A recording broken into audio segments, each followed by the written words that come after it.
ब्रह्ममुरारिसुरार्चितलिङ्गं निर्मलभासितशोभितलिङ्गं जन्मजदुःखविनाशकलिङ्गं तत्प्रणमामि सदा शिवलिङ्गम्।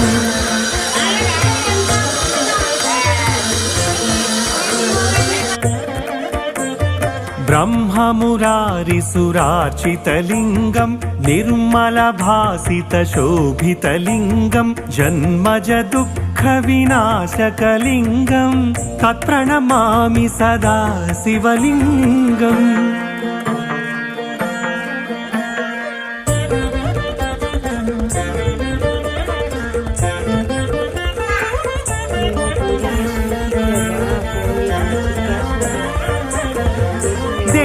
मुनिप्रवरार्चितलिङ्गं कामदहनकरुणाकरलिङ्गं रावणदर्पविनाशनलिङ्गं तत्प्रणमामि सदा शिवलिङ्गम्।